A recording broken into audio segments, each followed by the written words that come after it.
आणि आता बातम्यांचा वेगवान आढावा घेऊयात, पण त्यापूर्वी एक महत्त्वाची बातमी हाती येते, ती म्हणजे बदलापूर कर्जतच्या दरम्यान लोकल सेवा ठप्प झाली आहे। या क्षणाची एक महत्त्वाची बातमी, उपनगरीय रेल्वेच्या प्रवाशांच्यासाठी चुकीचा सिग्नल दिल्यामुळे मालगाडी अडकून पडली आहे आणि त्यामुळे ही मालगाडी बदलापूर रेल्वे स्थानकावर अडकून पडल्यानं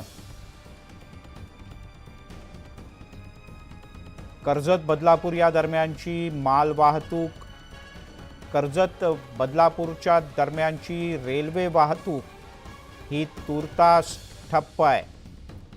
गणेश गायकवाड आपले प्रतिनिधी आपल्यासोबत आहेत। गणेश, काय अधिक माहिती आहे, नेमकं काय झालंय?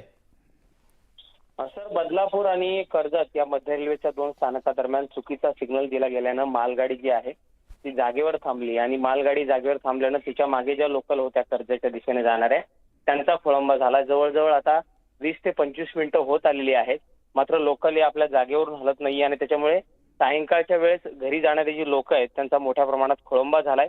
मध्य रेल्वेकडून प्रवाशांना कोणतीही माहिती दिली जात नाही आणि त्याच्यामुळे प्रवाशांच्या संतप्त प्रतिक्रिया येत आहेत।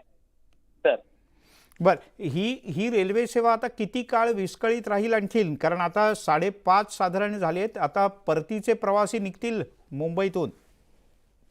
हो, अगदी खरं आहे सर, की संध्याकाळचा वेळ आहे, परतीचे प्रवासी घरी निघालेत, मात्र एक 10 ते 15 मिनिटात हा जो सिग्नल दिला होता चुकीचा, त्याच्यामुळे मालगाडी जी थांबली आहे ती आता दुरुस्त करून पुन्हा एकदा ही मालगाडी पुढे काढून लोकल सेवा सुरळीत करण्याचा प्रयत्न रेल्वे प्रशासनाकडून सुरू आहे।